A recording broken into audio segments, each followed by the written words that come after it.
new lecture number 4 based on the topic electrochemistry. पिछले lecture में हम लोगों ने इलेक्ट्रोलाइटिक कंडक्टेंस में बेसिक टर्म्स की स्टडी कर ली थी, जैसे कि रेजिस्टेंस, कंडक्टेंस, रेजिस्टिविटी, कंडक्टिविटी और उनकी यूनिट्स। तो इलेक्ट्रोलाइटिक कंडक्टेंस का मेन जो पोर्शन है, जो कि एग्जाम पॉइंट ऑफ व्यू से बहुत ही ज्यादा इंपॉर्टेंट है, वो हम आज से पढ़ने जा रहे हैं। ओके, तो अपना आज का पहला टॉपिक है मोलर कंडक्टिविटी। तो आज हम लोग मोलर कंडक्टिविटी और इक्विवेलेंट कंडक्टिविटी के बारे में जानेंगे। ओके, तो आप मेरे साथ साथ हेड डाल देंगे मोलर कंडक्टिविटी, और ये मोलर कंडक्टिविटी का सिंबल ऐसे लैम्डा एम करके बनाना है आपको। ओके, इस तरीके से बनाना है।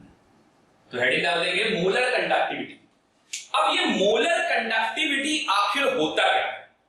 देखिए, मैंने आपको रेजिस्टेंस बताया, कंडक्टेंस बताया, रेजिस्टिविटी बताया, कंडक्टिविटी बताया। तो आपको कंडक्टिविटी तो पता है, कापा इज इक्वल टू GL/A या CL/A, है ना? तो अब ये मोलर कंडक्टिविटी का क्या मतलब है? तो मोलर कंडक्टिविटी का मतलब कि 1 मोल इलेक्ट्रोलाइट से कितनी कंडक्टिविटी प्रोड्यूस होगी by the number of ions in a given volume of electrolytic solution. फिर से एक बार समझते हैं। The number of ions produces conductivity by 1 mole of electrolyte in a given volume of solution, electrolytic solution, is called its molar conductivity. तो ये definition भी लिख लेंगे।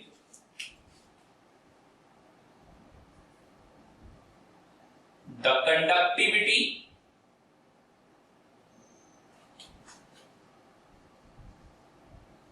produced by all the ions, the conductivity produced by all the ions by 1 mole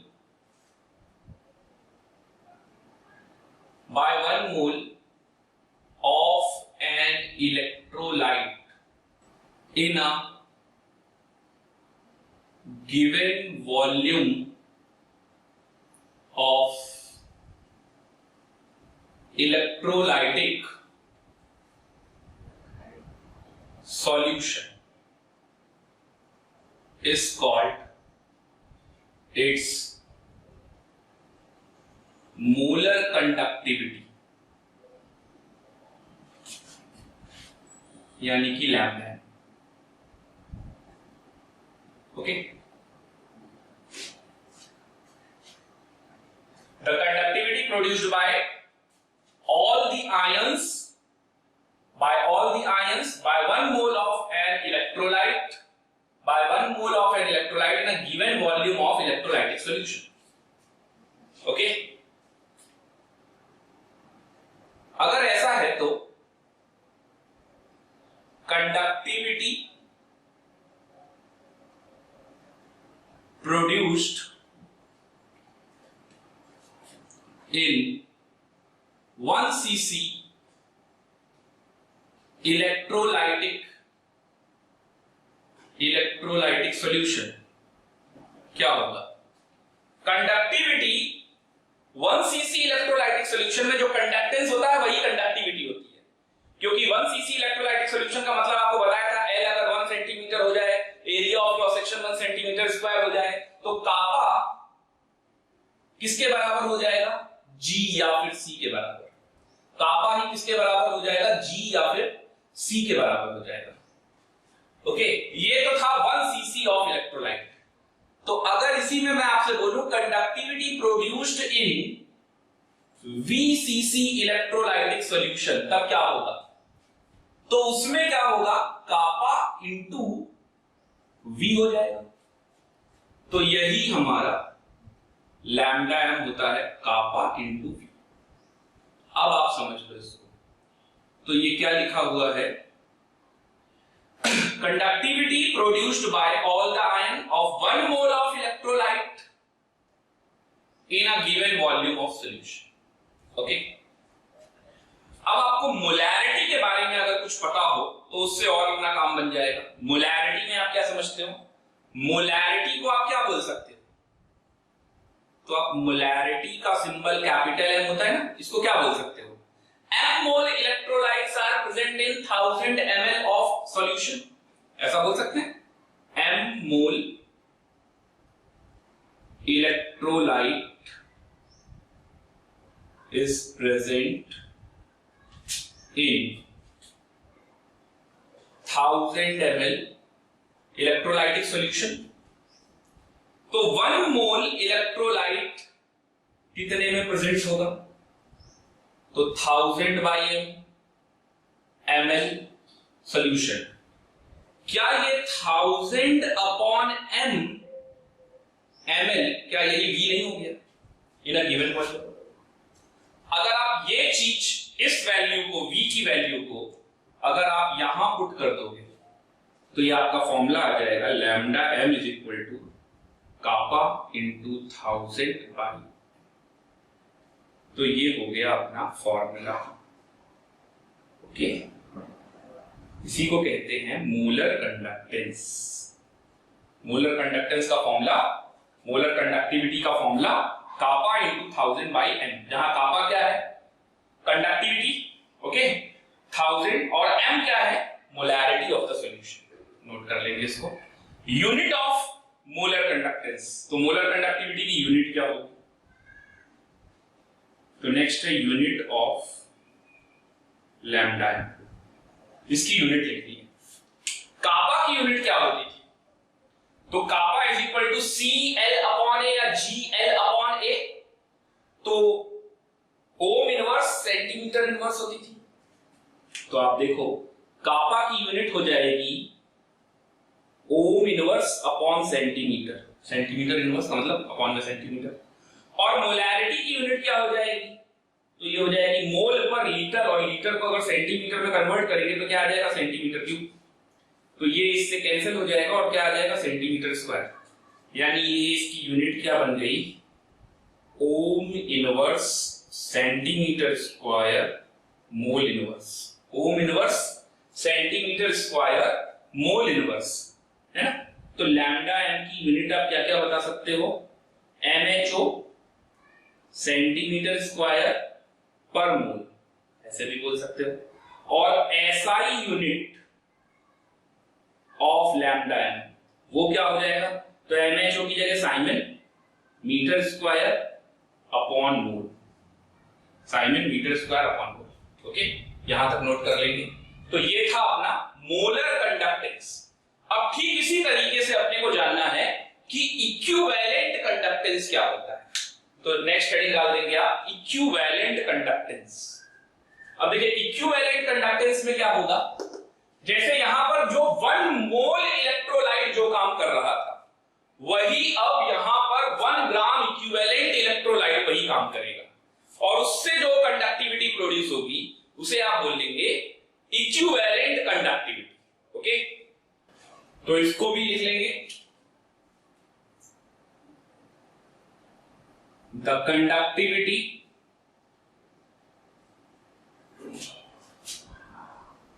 produced by all the ions by 1 gram equivalent, यहां मोल था और यहां 1 gram equivalent of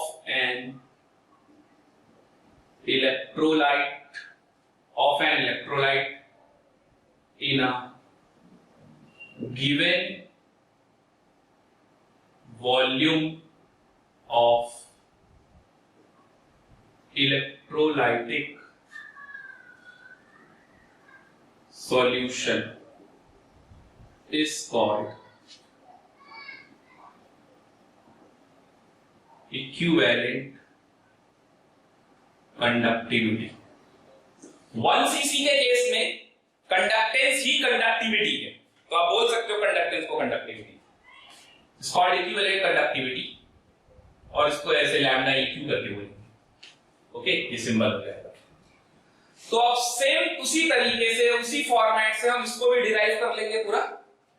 तो जैसे conductivity produced in 1 cc of electrolytic solution kappa होता है, तो यहां पर भी वही लिखना है, conductivity produced by 1 gram equivalent of, बस मोल की जगह आप क्या लिखते जाओगे, ग्राम इक्विवेलेंट। तो 1 सीसी के लिए लिखना है तो आप यहां पर 1 सीसी लगा देंगे, 1 CC of electrolytic solution.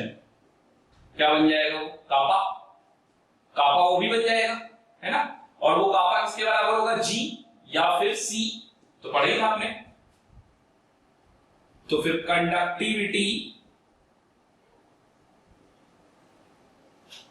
Produced by VCC of electrolytic solution, VCC of electrolytic solution वो क्या बन जाएगा, तो वो बन जाएगा कापा इंटू V। ओके, तो लैम्डा EQ को भी आप क्या बोल रहे हो, कापा इंटू V बोल रहे हो। लेकिन यहां पर 1 मोल के लिए नहीं है, जब आप यहां लैम्डा EQ लिख रहे हो तो यहां आप 1 ग्राम इक्विवेलेंट ऑफ इलेक्ट्रोलाइट की बात कर रहे हो in a given volume VCC solution. और जब आप लैम्डा M की बात कर रहे हो तो यहां पर आप V का मतलब लिख रहे हो, यहां पर आपका हो जाएगा 1 mole electrolyte in a given volume VCC of solution. Okay, तो lambda EQ kappa into V हो गया। अब आप देखिए यहां पर जो इलेक्ट्रोलाइट यूज किया है वो मैं फिर से यहां पर अंडरलाइन कर दे रहा हूं, 1 ग्राम इक्विवेलेंट, और इधर वाले में 1 मोल ऑफ एन इलेक्ट्रोलाइट। तो यहां पर मैं जरा V को डिफाइन कर देता हूं, और वो कैसे, पिछली बार मोलैरिटी से किया था, आपकी बार ग्राम इक्विवेलेंट किसके फॉर्मूले में आता है, तो कंसंट्रेशन टर्म में फॉर्मूला है नॉर्मेलिटी। तो अब आपको मैं पूछूंगा कि नॉर्मेलिटी से आप क्या समझते हो, तो नॉर्मेलिटी जिसका सिंबल N होता है, तो नॉर्मेलिटी N का मतलब आप क्या लिख सकते हो, N gram equivalent of electrolyte present in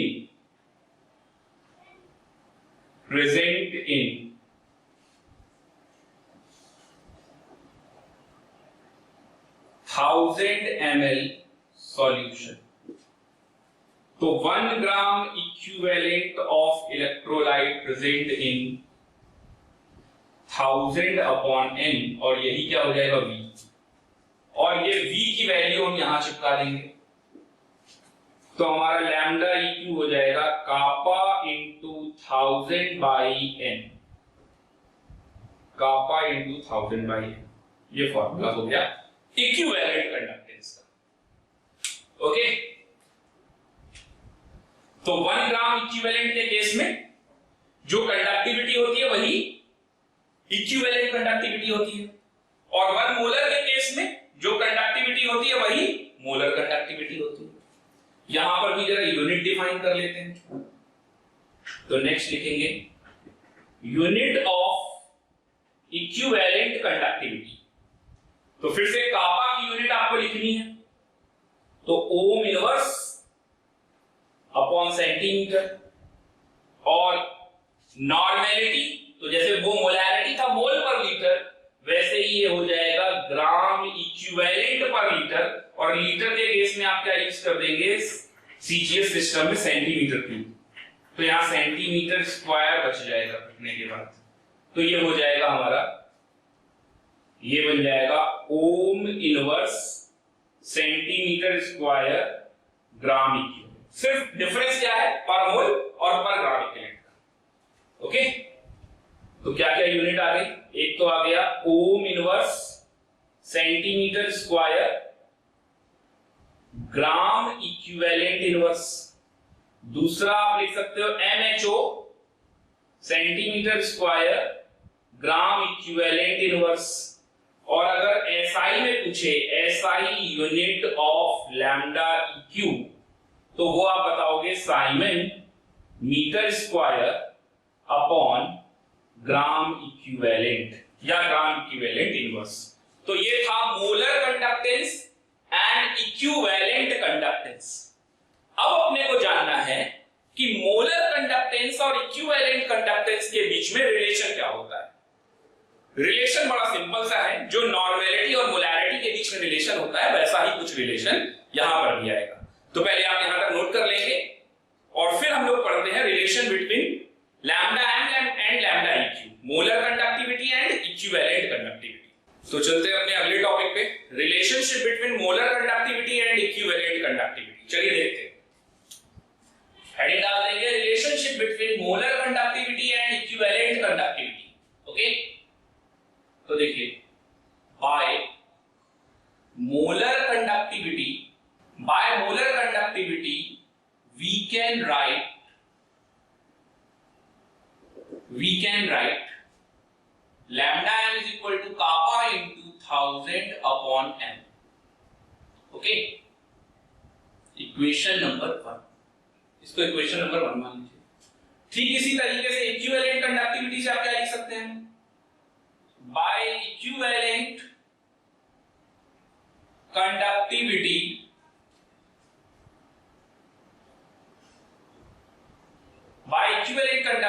we can write lambda eq is equal to kappa into 1000 upon n.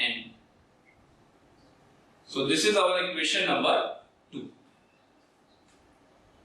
अब आप देख लीजिए, दोनों फॉर्मूले में सिर्फ नॉर्मेलिटी और मोलैरिटी ही तो चेंज है, और नॉर्मेलिटी इज इक्वल टू होता है molarity into L factor. This is our equation number 3। क्यों ना मैं नॉर्मेलिटी की जगह पर यही मोलैरिटी इनटू एन फैक्टर लगा दूं, तो इक्वेशन 3 को इक्वेशन 2 में अप्लाई कर दीजिए।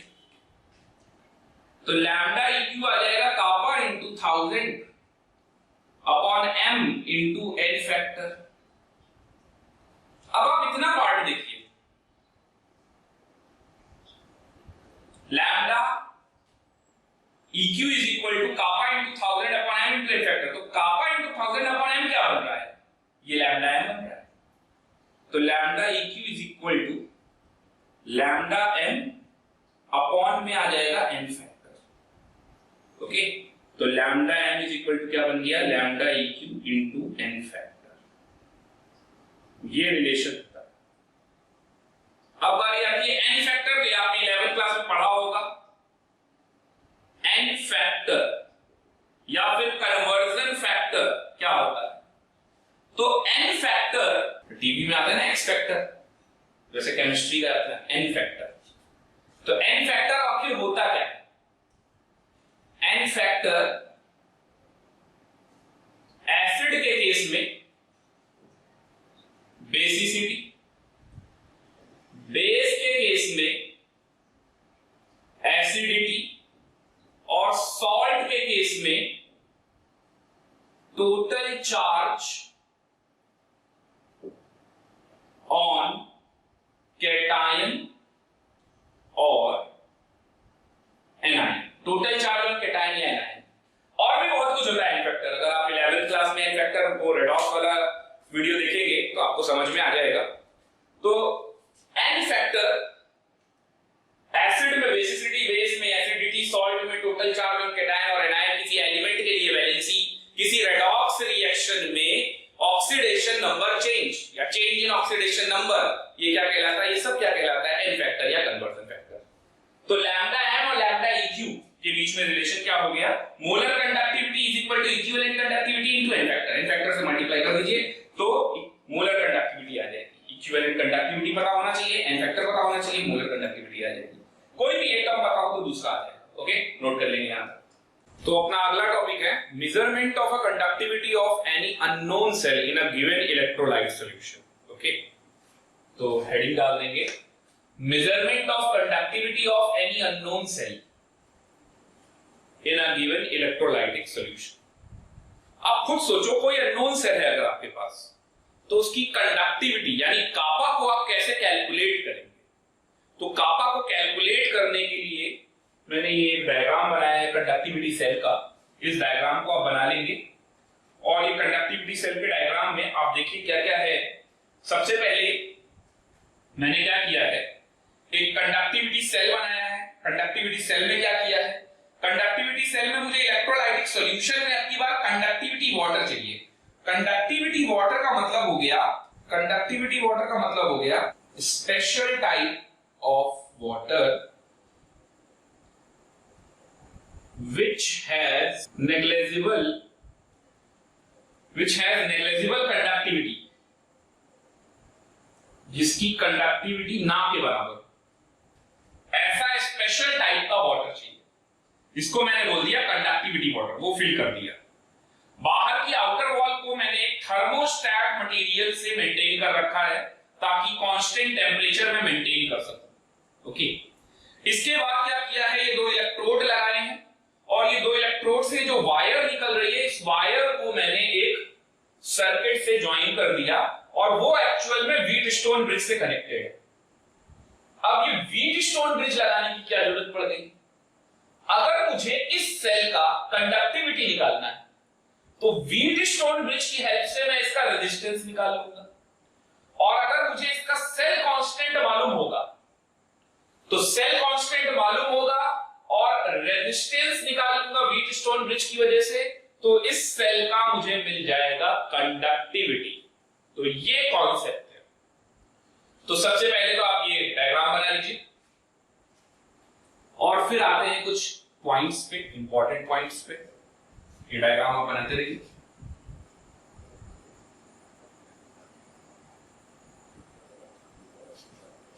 बना लिया होगा आपने? चलिए देखिए, पहला पॉइंट लिखेंगे, in a conductivity cell we have to measure the value of kappa of any unknown cell. यानी मुझे किसी अननोन सेल जैसे कि ये है, इसका कापा चाहिए, इसकी कापा की वैल्यू जाननी है। ओके, इसके लिए मेरे को कंडक्टिविटी वाटर की जरूरत पड़ेगी। For this we need conductivity water. Okay, conductivity water क्या होता है मैंने पहले ही बता दिया, यहां लिख भी दिया, whose conductivity is negligible, क्योंकि मुझे कंडक्टिविटी किसकी निकालनी है, सेल की। अब यहां पर अगर मैंने नॉर्मल वाटर ले लिया तो नॉर्मल वाटर की भी कंडक्टिविटी आ जाएगी। तो अब जो कंडक्टिविटी टोटल आएगी तो उसमें मुझे ये नहीं पता होगा कि इसमें कितनी सेल की है और कितनी वाटर की है। हालांकि अगर आप यहां पर वाटर लेंगे भी तो वो भी निकल आएगा। वो कैसे? तो तीसरा पॉइंट है, but if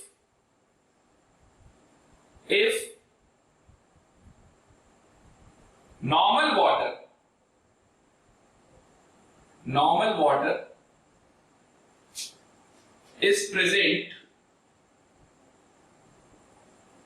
in the cell,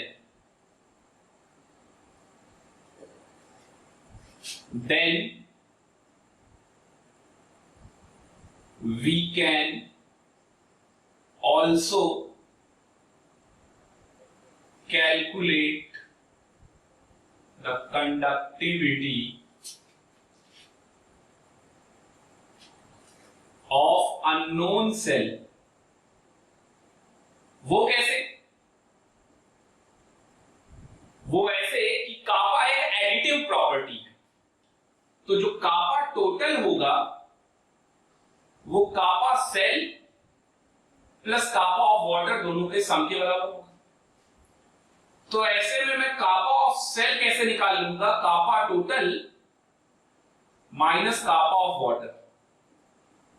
तो आप जो भी वाटर या जो भी लिक्विड फिल करोगे उसका कापा फिर आपको पता होना चाहिए और कापा टोटल आना चाहिए, तो आप सेल का कापा निकाल लोगे, अदरवाइज नहीं। तो इसलिए सबसे बेटर है कि हम कंडक्टिविटी वाटर ले लें जिसकी कंडक्टिविटी ऑलमोस्ट क्या होगी, negligible.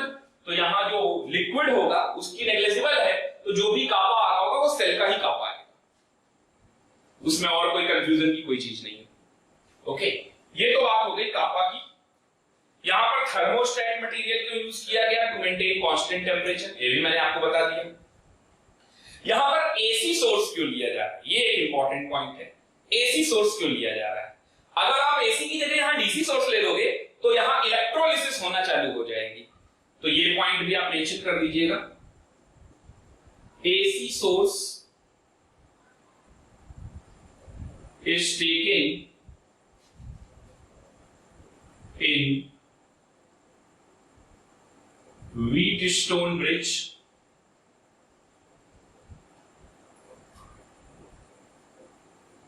to avoid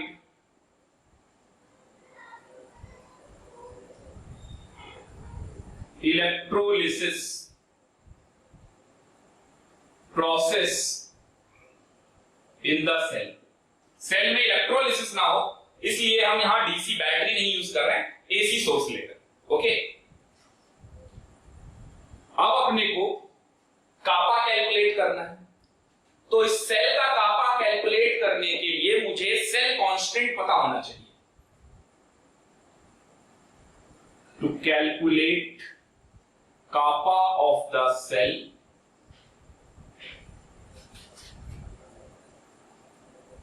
we must know cell constant, we must know cell constant that is G star, और G star का मतलब होता है L upon A। तो अगर मुझे ये पता है then by the help of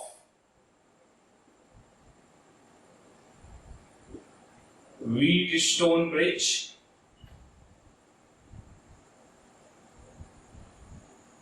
resistance of unknown cell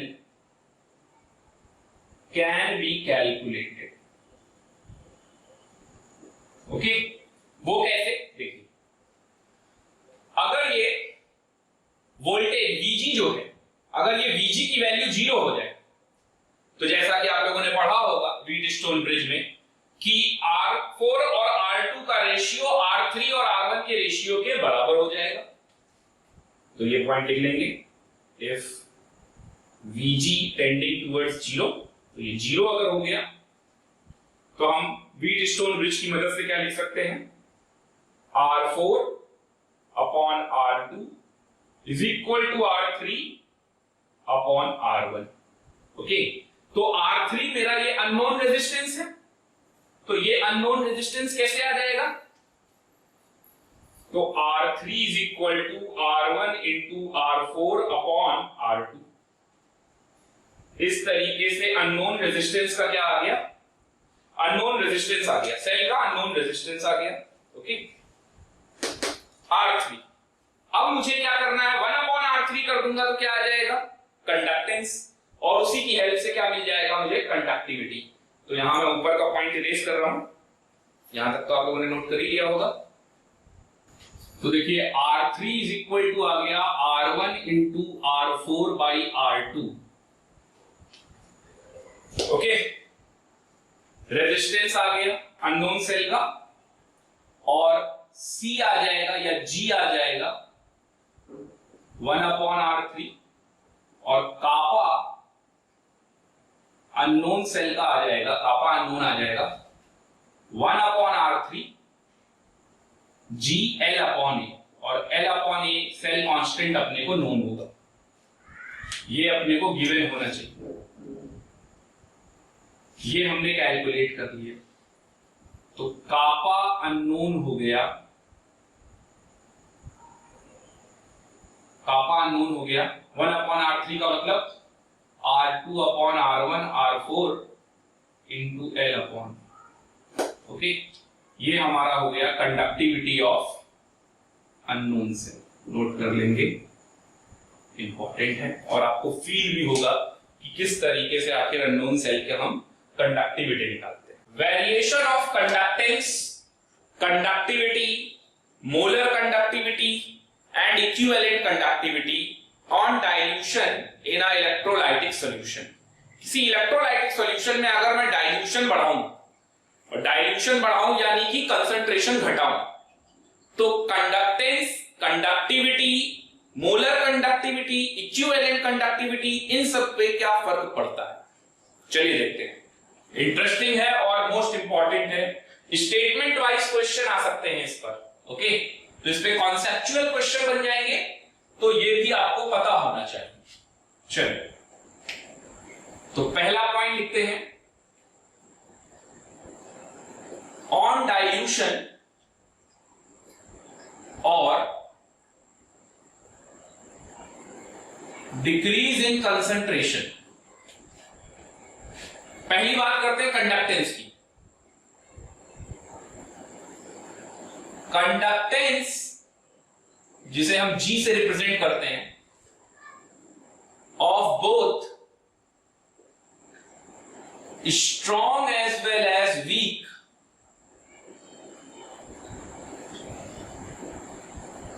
electrolyte, strong हो या वीक इलेक्ट्रोलाइट हो, कंडक्टेंस का क्या होगा?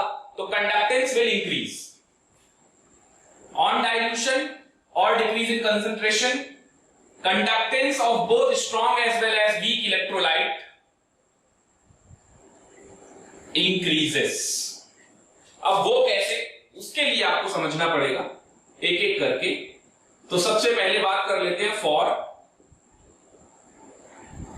Strong electrolyte.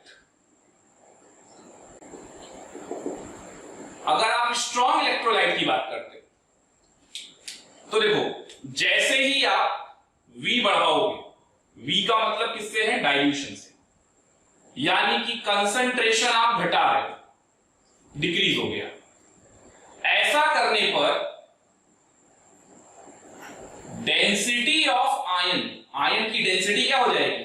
डेंसिटी तो डिक्रीज हो जाएगी। क्यों? क्योंकि आपने डाइल्यूशन बढ़ा दिया। आयंस तो उतने ही रखे, लेकिन डाइल्यूशन बढ़ाकर क्या हो गया? डेंसिटी उसकी डिक्रीज कर दी।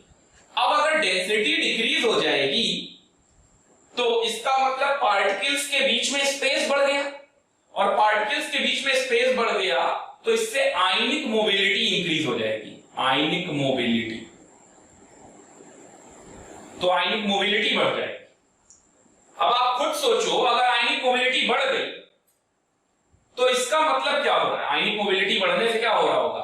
नंबर ऑफ आयंस मिल रहे होंगे ज्यादा अपने को। तो आयनिक मोबिलिटी के बढ़ जाने की वजह से अपने को क्या हो जाएगा? आयनिक मोबिलिटी के बढ़ जाने की वजह से कंडक्टेंस यानी कि G वो इंक्रीज हो जाएगा। ओके। और स्ट्रॉन्ग इलेक्ट्रोलाइट वो होते हैं जिनका डिग्री ऑफ डिसोसिएशन यानी alpha is approximately equal to m, यानी अल्फा इज इक्वल टू 100%। तो स्ट्रॉन्ग इलेक्ट्रोलाइट में 100% डिग्री ऑफ डिसोसिएशन आता है, तो यानी डिसोसिएट तो होंगे ही।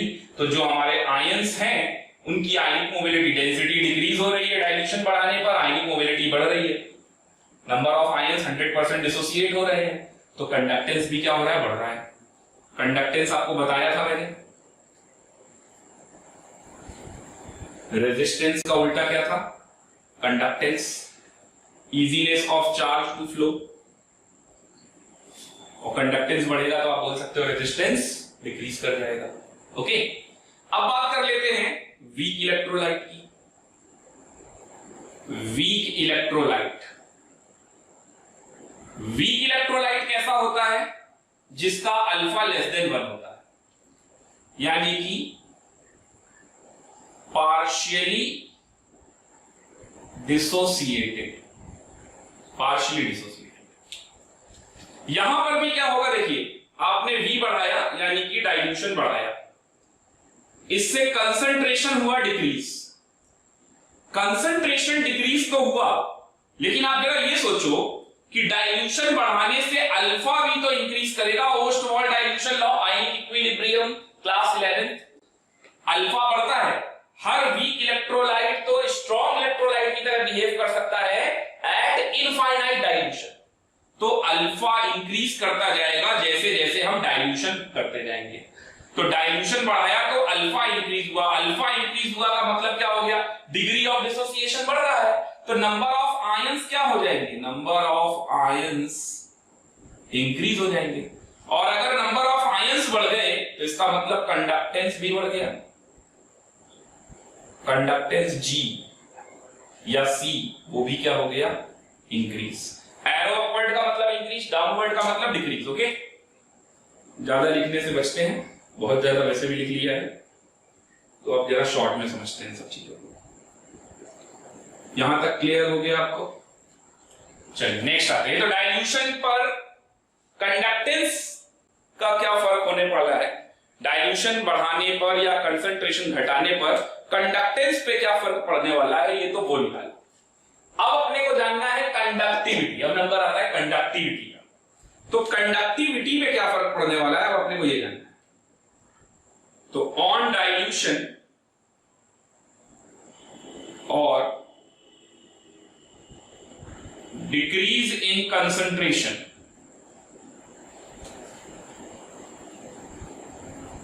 Conductivity kappa of both strong as well as weak electrolyte। क्या चल रहा है माइंड में आप लोगों के, बढ़ेगा कि घटेगा? Strong as well as weak electrolyte decreases. ये बहुत इंपॉर्टेंट है, ध्यान रखिएगा। और ये जानना ही नहीं इंपॉर्टेंट है, ये क्यों ऐसा होता है ये जानना इससे भी ज्यादा इंपॉर्टेंट है ना? तो ऑन डाइल्यूशन और decrease in concentration conductivity of both strong as well as weak electrolyte decreases. तो ये डिक्रीज क्यों हो जाती है उस बात का रीजन मैं आपको बता देता हूं। फिर से आपने V बढ़ाया, डाइल्यूशन बढ़ाया, कंसंट्रेशन घटाया। ऑब्वियस सी बात है, अगर अल्फा वीक इलेक्ट्रोलाइट है तो अल्फा बढ़ा होगा और स्ट्रॉन्ग इलेक्ट्रोलाइट है तो अल्फा 100% तो होगा, लेकिन उसमें भी ज्यादा से ज्यादा नंबर ऑफ, यहां से आप देख सकते हैं कि डेंसिटी ऑफ आयंस डिक्रीज करने से आयनिक मोबिलिटी बढ़ जाएगी। तो अल्फा बढ़ता है, यहां तक कि नंबर ऑफ आयंस भी बढ़ जाते हैं। और कंडक्टेंस तो आपने लिख ही रखा, तो लिखने का जरूरत नहीं है, आयंस भी बढ़ जाते हैं। तो कंडक्टेंस बढ़ जाता है तो कंडक्टिविटी क्यों नहीं बढ़ती है? क्योंकि number of ions per unit volume, number of ions per unit volume ये डिक्रीज कर जाता है। और यही सबसे इंपॉर्टेंट है, number of ions per unit volume. Okay, सबसे इंपॉर्टेंट टर्म यही है। इस बात को समझने के लिए चलिए मैं आपको एक एग्जांपल से बताता हूं।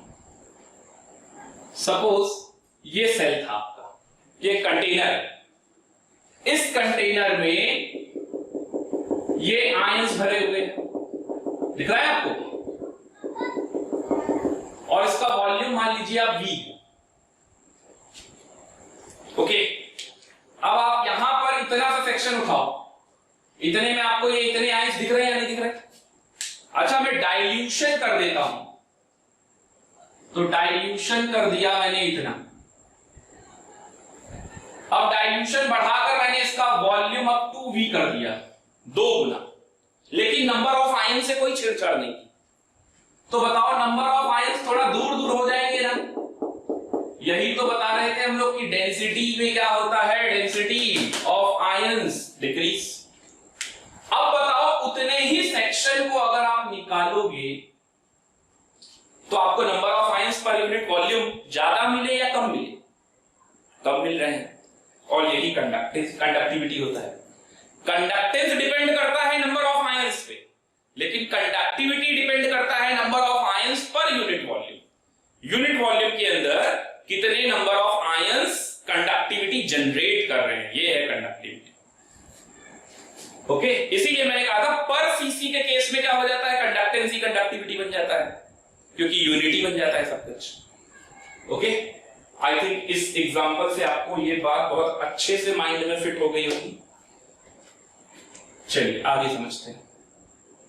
नेक्स्ट, कंडक्टिविटी भी समझ में आ गया, कंडक्टेंस भी समझ में आ गया। अब बात करते हैं मोलर कंडक्टेंस और मोलर कंडक्टिविटी या मोलर कंडक्टेंस या और इक्विवेलेंट कंडक्टिविटी। तो मोलर कंडक्टिविटी और इक्विवेलेंट कंडक्टिविटी पे क्या फर्क पड़ता है, यानी lambda M and lambda E, तो उसको भी समझ लेते हैं। ऑन डाइल्यूशन और decrease in concentration, on dilution और decrease in concentration, molar conductivity जिसका सिंबल लैम्डा एम होता है, and equivalent conductivity lambda EQ, both increases, both increases, okay, दोनों ही बढ़ जाएंगे। अब ऐसा क्यों होता है आपको ये जानना चाहिए। तो डाइल्यूट करने पर मोलर कंडक्टिविटी और इक्विवेलेंट कंडक्टिविटी दोनों बढ़ते हैं। अच्छा, आप लैम्डा एम का जरा फॉर्मूला देखो, मुझे तो नहीं सही लग रहा, देखते हैं। Lambda M equal to kappa into 1000 by M होता है ना, और lambda EQ is equal to kappa into 1000 by N होता है ना ये फॉर्मूला।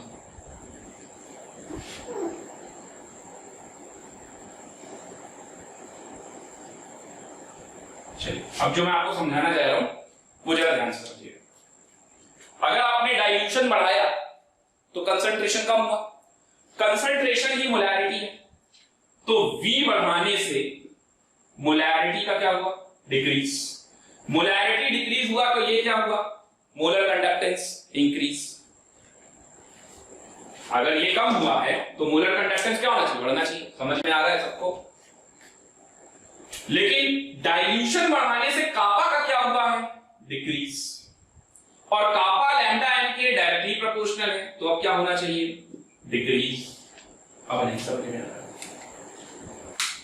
ठीक इसी तरीके से डाइल्यूशन बढ़ाने पर नॉर्मेलिटी ऑफ द सॉल्यूशन वो भी वॉल्यूम डिपेंडेंट होती है, तो वो भी डिक्रीज हो जाएगा। तो लैम्डा इक्यू क्या हो जाएगा, इंक्रीज, और कापा डिक्रीज हुआ है तो ये भी डिक्रीज होना चाहिए। अब एक बार घट रहा है एक बार बढ़ रहा है, समझ में नहीं आ रहा। और मेन रीजन क्या है, क्यों आखिर मोलर कंडक्टिविटी और इक्विवेलेंट कंडक्टिविटी दोनों ही बढ़ते हैं, है ना।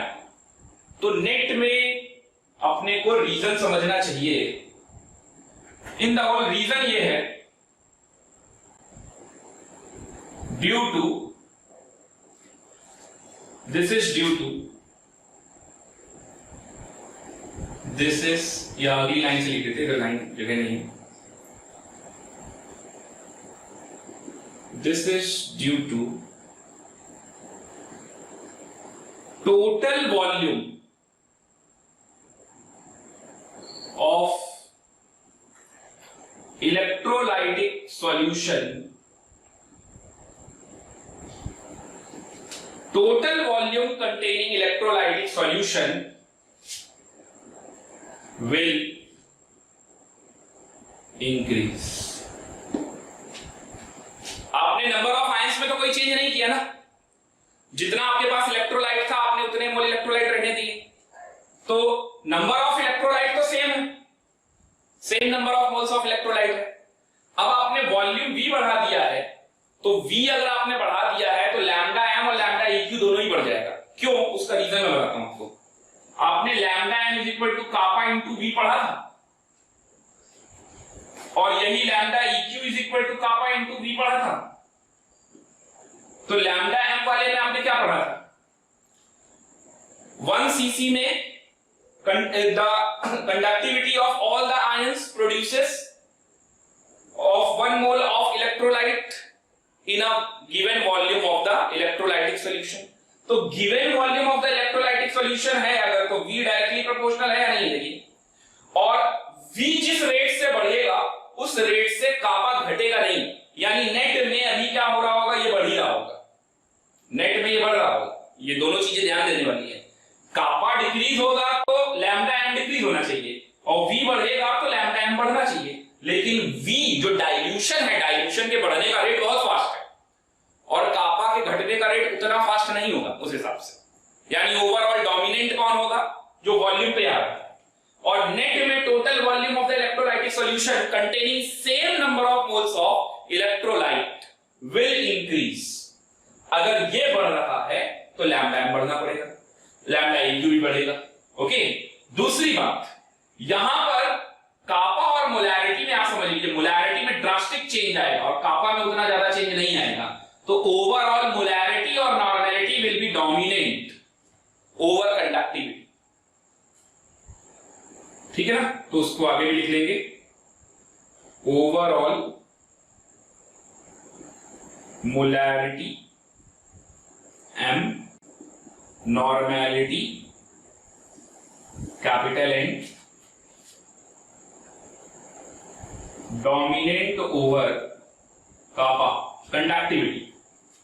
तो नेट में क्या हो गया, मोलर कंडक्टिविटी और इक्विवेलेंट कंडक्टिविटी इंक्रीज हो गई। अब जितनी बातें मैंने आपको बताई उसकी मैं समरी लिख दे रहा हूं। वॉल्यूम डाइल्यूशन बढ़ाने पर तो आपने डाइल्यूशन V को इंक्रीज किया, यानी कि आपका कंसंट्रेशन घटा। कंसंट्रेशन घटा यानी कि कंडक्टेंस, कंडक्टेंस का मतलब G से है, तो G की वैल्यू क्या हो गई, बढ़ गई। G की वैल्यू क्या हो रही है, बढ़ रही है। G की वैल्यू बढ़ी लेकिन कापा की वैल्यू घट गई, कापा की वैल्यू डिक्रीज हो गई। लैम्डा m बढ़ा और लैम्डा EQ बढ़ा। ये लास्ट की बस एक लाइन अच्छे से याद कर लो, बेड़ा पार हो जाएगा, है ना। और कहां से आया उसके लिए तो इतनी देर से मेहनत कर ही रहा हूं। ओके, तो ये नोट कर लेंगे। एक इंपॉर्टेंट नोट करके और लिखेंगे, अगर इस डाइल्यूशन को बढ़ाते बढ़ाते मैं कहां ले जाऊं, इनफिनिटी, तो इसी मोलर कंडक्टिविटी को हम क्या कहेंगे, molar conductivity at infinite dilution. Okay, if volume on increasing tending towards infinity, then molar conductivity में सिंबल लिख दे रहा हूं, और equivalent conductivity is called limiting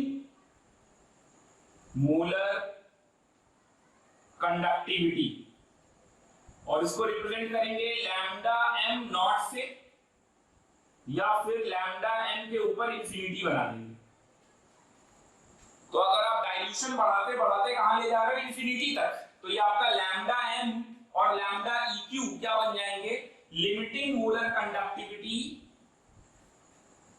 and limiting equivalent conductivity, lambda EQ not या फिर लैम्डा EQ इंफिनिटी।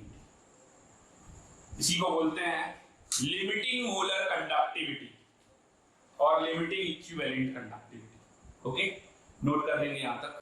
तो चलते हैं अपने अगले टॉपिक पे, और हमारा अगला टॉपिक है Debye Huckel Onsager equation. Heading डाल देंगे Debye Huckel HUCKEL, Huckel Onsager equation. Debye equation भी बोलते हैं, हकल इक्वेशन भी बोलते हैं, पूरा नाम है Debye Huckel Onsager equation.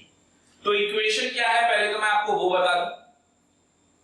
तो lambda m is equal to lambda m infinity minus a plus b lambda m infinity root c। ये है हमारा Debye Huckel equation. Okay, सबसे पहले तो आप ये इक्वेशन नोट कर लीजिए। अब यहां पर लैम्डा m क्या होता है, एक एक करके मैं सारे वेरिएबल डिफाइन कर देता हूं। लैम्डा m आपको पहले से ही पता है, लैम्डा m का मतलब molar conductivity, lambda m infinity या फिर लैम्डा m नॉट का मतलब molar conductivity at infinite dilution, infinite dilution. C का मतलब है कंसंट्रेशन। अब A और B तो इनको अलग से समझ लेते हैं। यहां पर A और B क्या है, they are Debye Huckel constant, Debye Huckel constant. A और B, कैपिटल A और कैपिटल B को हम क्या कहते हैं, Debye Huckel constant. Okay, depend upon nature of solvent and temperature, depend upon nature of solvent and temperature.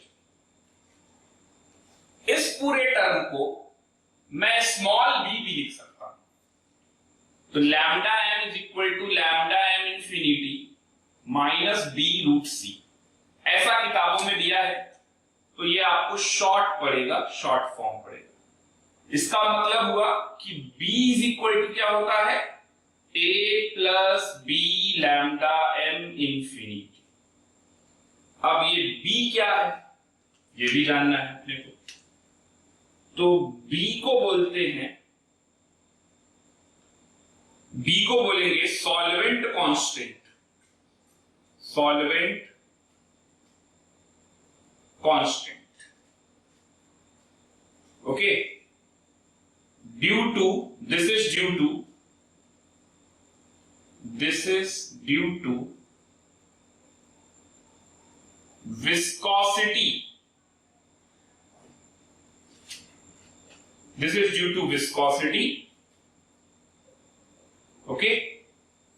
तो ये solvent constant है, इसको किताबों में कहीं लिखा हुआ है डी बाई हगल कांस्टेंट, ठीक है, बट ए और बी को बोला जाता है डी बाई हगल कांस्टेंट और ये solvent constant, okay, due to viscosity. अब ये वैलिड किसके लिए है, तो ये भी लिख लेंगे, डी बाई हगल equation is valid only for strong electrolyte। ये सिर्फ स्ट्रॉन्ग इलेक्ट्रोलाइट के लिए वैलिड है, ओके। ऐसा क्यों, वो भी बात बताता हूं। स्ट्रॉन्ग इलेक्ट्रोलाइट में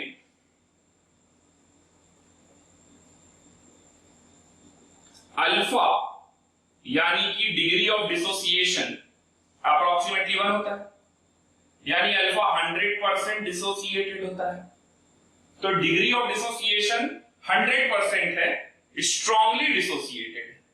तो ऐसे में डाइल्यूट करने पर स्लोली स्लोली उसका मोलर कंडक्टिविटी क्या होता है, increase. On dilution lambda m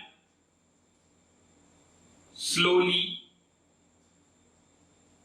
increases। अब जरा इस इक्वेशन को, इसको शॉर्ट फॉर्म को ये बनाया है, तो इस इक्वेशन को देखिए। तो इक्वेशन लिखी है lambda m is equal to lambda m infinity minus b root c, small में b है, b रूट c, ये इक्वेशन। अब आप देखिए, इसको तो आप बना रहे हो y एक्सिस पे, और अगर आप रूट सी के बीच में प्लॉट करोगे तो x हो गया, तो ये आपका टर्म क्या हो गया, ये आपका स्लोप हो गया, और ये क्या हो गया, ये हो गया इंटरसेप्ट, इंटरसेप्ट हो गया। यानी अगर आप ग्राफ प्लॉट करोगे, तो ग्राफ अगर आप प्लॉट करोगे तो ग्राफ कैसा बनने वाला है, हम ग्राफ बना रहे हैं root C versus lambda m इनके बीच, तो y बराबर mx प्लस c और स्लोप कैसा है, नेगेटिव, तो डिक्रीजिंग ग्राफ बनेगा। स्ट्रॉन्ग इलेक्ट्रोलाइट के केस में अगर आप डाइल्यूशन करते हो तो कंसंट्रेशन डिक्रीज होगा, कंसंट्रेशन डिक्रीज होगा। अगर आप कंसंट्रेशन को जीरो की तरफ ट्रेंडिंग करा दोगे तो ये c की वैल्यू को अगर आप जीरो लिख दोगे तो लैम्डा m नॉट की तरफ आ जाएगा, यानी ये वैल्यू आपको मिल जाएगी। हालांकि प्रैक्टिकली ये थोड़ा सा इम्पॉसिबल है कि कंसंट्रेशन को आप जीरो लगा दो, तो आप यहां से थोड़ा डॉटेड लाइन बनाओगे और फिर उसके आगे ऐसी एक स्ट्रेट लाइन बना दो, और ये है आपका स्लोप m बराबर tan theta and that is equal to minus b। m is equal to tan theta is equal to minus b, okay. और ये है आपका लैम्डा m नॉट, या फिर आप कह लो लैम्डा m इंफिनिटी, इंटरसेप्ट। तो स्ट्रॉन्ग इलेक्ट्रोलाइट के केस में तो एक बार बोला भी जा सकता है कि हाँ, इसको अगर हम जीरो की तरफ ट्रेंडिंग करेंगे तो वहां तक पहुंचेगा। हालांकि मैंने पहुंचाया नहीं है, डॉटेड लाइन से ही दिखाया है आपको। वीक में तो और भी कुछ नहीं हो सकता। तो ये जो y बराबर NH+C जैसी लाइन बन रही है, ये स्ट्रॉन्ग इलेक्ट्रोलाइट के लिए ही है, वीक के लिए नहीं है। अब इस पर बेस्ड आपको एक क्वेश्चन करना है। पहले तो आप यहां तक नोट कर लीजिए अच्छे से, आपको सारी बातें समझ में आ रही हैं। इक्वेशन में कौन से टर्म, कौन से वेरिएबल का क्या मतलब है, ए और बी, कैपिटल ए और बी क्या है, डी बाई हकल कांस्टेंट है, डिपेंड किस पे करते हैं, टेम्परेचर पे, सॉल्वेंट के नेचर पे, और स्मॉल बी क्या है, स्मॉल बी है solvent constant, this is due to viscosity. Okay, y बराबर NH+C जैसी लाइन बनती है। ये डी बाई हकल इक्वेशन किसके लिए वैलिड है, valid only for strong electrolyte. ये भी इंपॉर्टेंट है। स्ट्रॉन्ग इलेक्ट्रोलाइट का मतलब अल्फा बराबर 1 के बराबर होता है, 100% होता है। तो डाइल्यूट करने पर स्लोली इंक्रीज करता है लैम्डा एन। तो डाइल्यूट करोगे तो कंसंट्रेशन क्या होगा, कम। कंसंट्रेशन अगर डिक्रीज होगा तो लैम्डा एन की वैल्यू क्या होती जा रही है, बढ़ती जा रही है। आप देख लो, यहां कंसंट्रेशन था तो ये वैल्यू थी, यहां कंसंट्रेशन और कम किया तो ये वैल्यू आ गई, कंसंट्रेशन और कम किया तो ये वैल्यू आ गई, तो बढ़ता जा रहा है। ओके, तो V बढ़ाया तो ये तो हम पहले ही समझ चुके हैं, तो C घट जाता है, कंसंट्रेशन कम हो जाता है। C का मतलब कंडक्टेंस नहीं, कंसंट्रेशन घट जाता है। और ऐसा करने से लैम्डा एम की वैल्यू, लैम्डा एम और लैम्डा इक्यू ये सब क्या हो जाते हैं, बढ़ जाते हैं।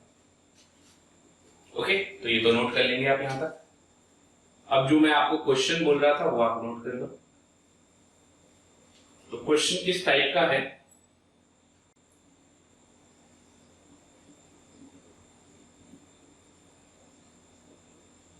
अगर मैं लैम्डा एम और रूट सी के बीच में ग्राफ बनाऊं तो एक डॉटेड लाइन से स्ट्रेट लाइन ये आता है और एक ऐसा ही एक लाइन ये आता है। इस लाइन को मैं बोल रहा हूं x और इसको बोल रहा हूं y। ओके, ये किन्हीं दो इलेक्ट्रोलाइट के बारे में है। तो द इलेक्ट्रोलाइट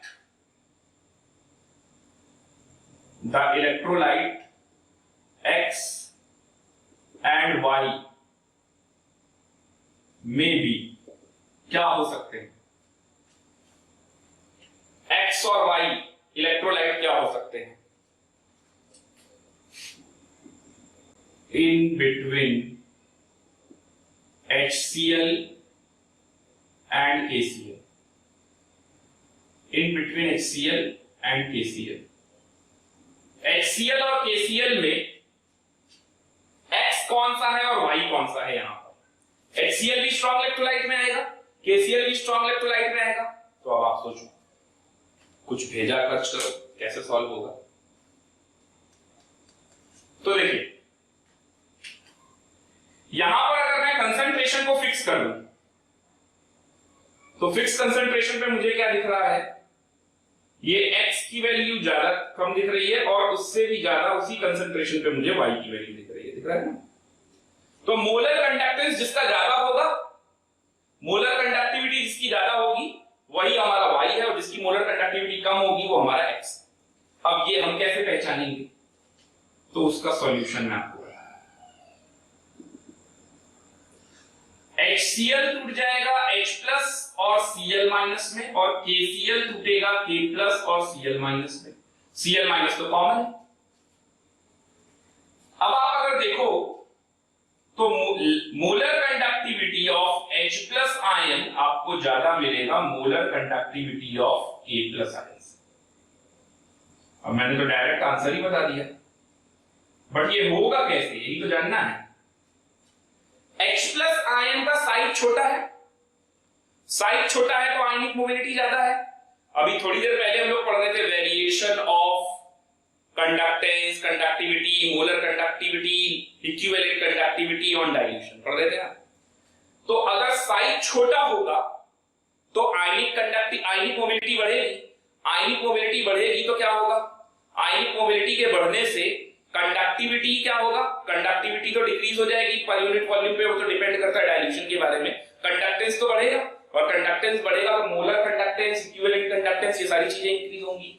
तो एक्चुअल में साइज ऑफ, इसका मेन रीजन है size of H plus ion is smaller than K plus ion, और साइज के छोटे होने से ionic mobility of H plus ion is greater than K plus ion. छोटा आयन है तो आसानी के साथ क्या करेगा, मूव करेगा, तो आयनिक मोबिलिटी बढ़ेगी।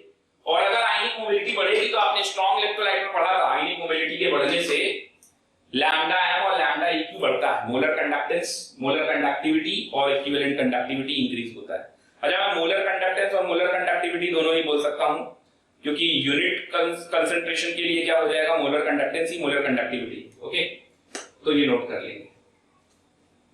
तो ये हो गया हमारा स्ट्रॉन्ग इलेक्ट्रोलाइट के लिए। अब बात कर लेते हैं जरा वीक इलेक्ट्रोलाइट के लिए। तो पहला पॉइंट तो आप लिख लीजिएगा फॉर वीक इलेक्ट्रोलाइट में, for weak electrolyte, for weak electrolyte. Weak electrolyte कैसा होता है, जिसका अल्फा लेस देन 1 हो, अल्फा लेस देन 100% हो, degree of dissociation partially dissociated.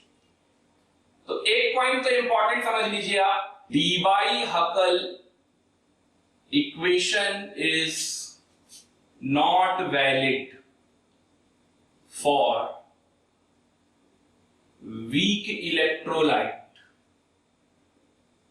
weak electrolyte के लिए डी-बाई-हकल इक्वेशन नहीं बनी। दूसरी जो इंपॉर्टेंट बात मुझे आपको बतानी थी कि यहां पर जब आप V इंक्रीज करोगे, V का मतलब डाइल्यूशन से है, तो कंसंट्रेशन क्या होता था, डिक्रीज। ऐसा करने पर अल्फा की वैल्यू बढ़ती है, अल्फा की वैल्यू बढ़ती है। ओस्टवाल्ड डाइल्यूशन लॉ में हमने पढ़ा था, degree of dissociation is directly proportional to dilution, square root of dilution, और inversely proportional to the square root of concentration. तो अल्फा बढ़ जाएगा डाइल्यूशन से, और अगर अल्फा बढ़ेगा, डिग्री ऑफ डिसोसिएशन बढ़ेगा, तो नंबर ऑफ आयंस बढ़ेंगे, और नंबर ऑफ आयंस बढ़ेंगे तो molar conductivity will increase. But molar conductivity increase तो करेगा डाइल्यूशन बढ़ाने से, कंसंट्रेशन घटाने से, लेकिन कोई स्ट्रेट लाइन जैसा कोई फंक्शन नहीं है मेरे पास। तो अगर कोई फंक्शन नहीं होगा तो फिर कैसे यहां पर ये ऑपरेट करेगा। तो फंक्शन नहीं होगा तो ऑपरेट तो कर ही लेगा। कैसे, वो देखिए, ऑपरेट एक्चुअल में ऐसे करेगा कि अगर आप आयनिक इक्विलिब्रियम वाले ही रिलेशन पे जाएंगे तो अल्फा क्या होता है, alpha is directly proportional to square root of V, dilution के डायरेक्टली प्रोपोर्शनल होता है। और डाइल्यूशन कंसंट्रेशन तो alpha is inversely proportional to the square root of concentration. तो था ना रिलेशन k बराबर c alpha square upon 1 minus alpha, 1 minus alpha को 1 ले लेते थे। लिख दूं k बराबर c alpha square upon 1 minus alpha, 1 minus alpha को 1 ले लेते थे, तो यहां से हमारा अल्फा आ जाता था, अल्फा के ए बराबर क्या आ जाएगा, c अल्फा स्क्वायर, k बराबर c अल्फा स्क्वायर, तो अल्फा बराबर रूट k अपॉन c, तो alpha is proportional to k, तो कांस्टेंट है 1 अपॉन c, ये वाला बन जाएगा, और c का इनवर्स तो v हो जाएगा, तो alpha is directly proportional to root v। तो ये आप नोट कर सकते हैं। तो बताइए क्या रिलेशन, आईडी में पढ़ा होगा। तो अब देखिए, आप स्ट्रॉन्ग के लिए जो लैम्डा एम और रूट सी के बीच में ग्राफ प्लॉट करते हो, तो स्ट्रॉन्ग के लिए तो आप स्ट्रेट लाइन सीधा दिखा देते हो ना, वीक के लिए क्या रहेगा, ऐसा रहेगा कुछ। और दूसरी चीज कि इसको कभी टच नहीं कराएंगे, ये टच तो पूरी तरीके से स्ट्रॉन्ग में नहीं हो रहा, तो वीक में कहां से होगा। और एक स्ट्रॉन्ग इलेक्ट्रोलाइट का अल्फा 100% होता है, अल्फा 1 होता है, तो इसका मतलब स्ट्रॉन्ग वाला हमेशा ऊपर रहेगा। स्ट्रॉन्ग इलेक्ट्रोलाइट किसी भी कंसंट्रेशन पे चेक करोगे तो स्ट्रॉन्ग इलेक्ट्रोलाइट वाले की वैल्यू ज्यादा मिलेगी और वीक इलेक्ट्रोलाइट वाले की वैल्यू कम मिलेगी। तो ये हो गया हमारा वीक इलेक्ट्रोलाइट। स्ट्रॉन्ग और वीक वाली बात तो आपको समझ में आ गई। और ये लाइन कभी इससे टच नहीं करेगी, कट नहीं करेगी इसको, क्योंकि वीक इलेक्ट्रोलाइट के केस में, अल्फा की वैल्यू कभी 1 हो ही नहीं सकती। ओके, तो ये लिख भी लेंगे, weak electrolyte we can not define lambda M infinity, limiting molar conductivity कभी डिफाइन ही नहीं कर सकते। because alpha is always less than unity. Alpha की वैल्यू 1 से कम रहेगी तो डिग्री ऑफ डिसोसिएशन अभी भी 100% होगा ही नहीं। DOD never reaches 100%। इसी वजह से कभी हम इस वैल्यू को कट कर ही नहीं पाएंगे। और स्ट्रॉन्ग इलेक्ट्रोलाइट का मोलर कंडक्टेंस वीक इलेक्ट्रोलाइट के मोलर कंडक्टेंस से हमेशा ज्यादा होगा। Okay, at a particular concentration, किसी भी पर्टिकुलर कंसंट्रेशन पे आप देखोगे तो स्ट्रॉन्ग वाले की वैल्यू ज्यादा मिलेगी और वीक वाले की कम मिलेगी। ओके, यहां तक नोट कर लेंगे। वीक इलेक्ट्रोलाइट के लिए भी एक क्वेश्चन है, तो अगर यहां पर एक पॉइंट और है, for weak electrolyte we can not define lambda M infinity because alpha is always less than unity, DOD never reaches 100%। इसीलिए हम ऐसे इलेक्ट्रोलाइट यानी वीक इलेक्ट्रोलाइट का लैम्डा एम इंफिनिटी डायरेक्टली तो नहीं पता कर सकते, इनडायरेक्टली पता करेंगे बाय कोलेरॉश लॉ। तो ये पॉइंट मेंशन कर दीजिएगा, so that lambda M infinity molar conductivity, limiting molar conductivity या molar conductivity at infinite dilution of weak electrolyte is defined indirectly by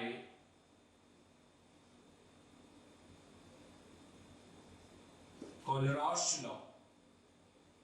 अगला अपना टॉपिक यही है, कोलेरॉश लॉ। ओके, यहां तक नोट कर लेंगे। और अब जो क्वेश्चन मुझे देना था वो मैं आपको बता दूं।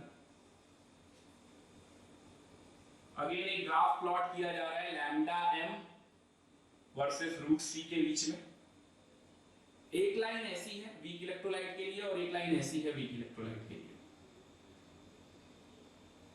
ओके, अगेन ये x है और ये y है, और आपको बताना है x और y क्या हो सकते हैं फॉर्मिक एसिड और एसिटिक एसिड के बीच में।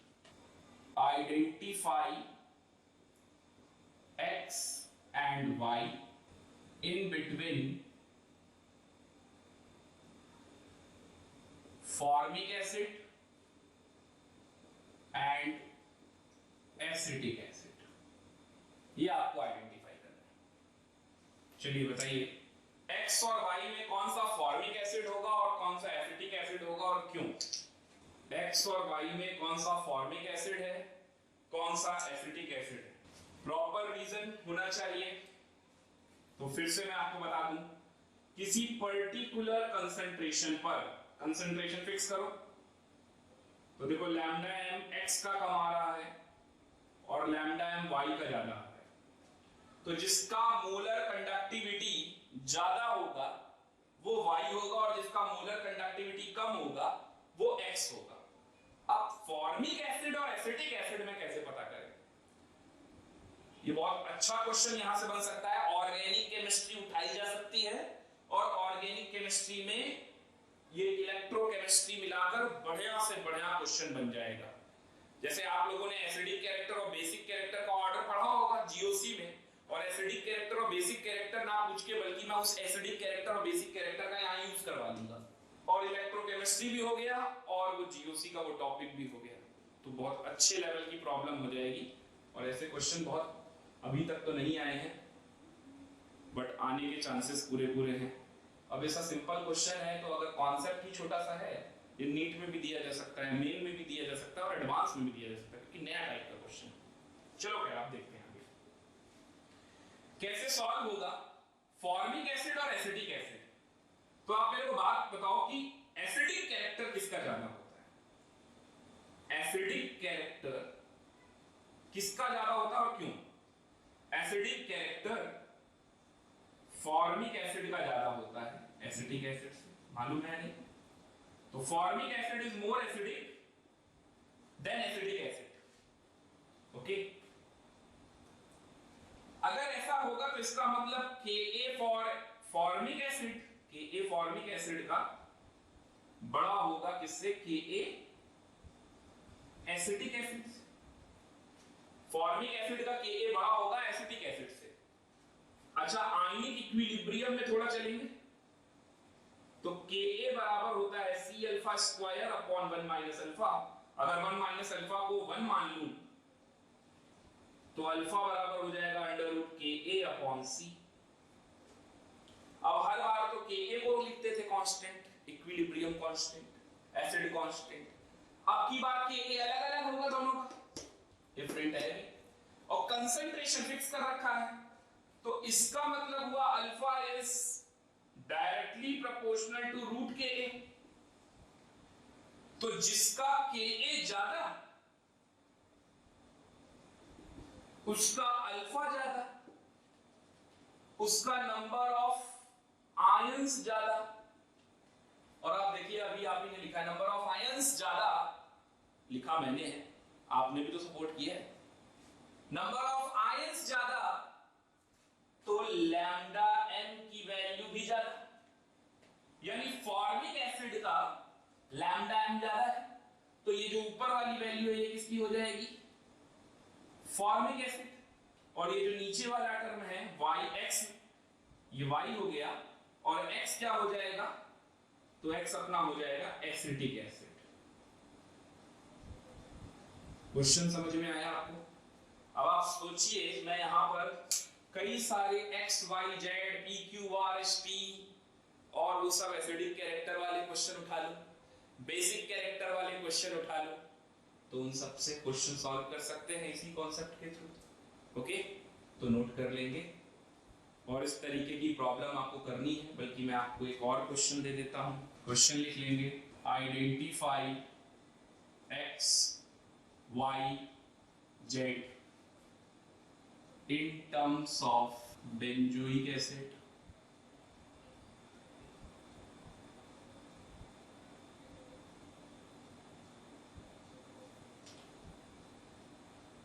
और एक और लिखना है तो ये लिख देता हूँ यहाँ पर, बल्कि ऑर्थो आप यहाँ लगा दो मेटा और ये पैरा वाला हो जाएगा। बहुत ही अच्छे लेवल का क्वेश्चन है, एडवांस लेवल को प्योर टच करने वाला क्वेश्चन है, एडवांस लेवल के लिए ही क्वेश्चन है। ओके, ये सब वीक इलेक्ट्रोलाइट है, तो वीक इलेक्ट्रोलाइट में कैसा रहेगा? ऐसे लाइन रहेगी X, Y, Z। X, Y, Z, इन तीनों में X, Y, Z कौन सा है वो आपको बताना है विद प्रॉपर रीजन। रीजनिंग मैंने आपको बता भी दी, इसी को अप्लाई करना है। अब आप सही अगर एसिडिक कैरेक्टर का ऑर्डर निकाल ले गए तो आंसर सही आ जाएगा। तो आप इनका एसिडिक कैरेक्टर का ऑर्डर सही से निकालना है आपको। और अगर आप भूल गए हैं तो आप एक बार जीओसी फिर से रिवाइज कर लीजिए अच्छे से। और जब जीओसी रिवाइज कीजिएगा तो आप SIR जरूर पढ़िएगा, स्टेरिक इनहिबिशन ऑफ रेजोनेंस, जिसे कई किताबों में ऑर्थो इफेक्ट भी बोला जाता है, उसको जरूर पढ़िएगा। तो आज का ये लेक्चर हम यहीं फिनिश करते हैं, आज के लिए इतना ही। ओके।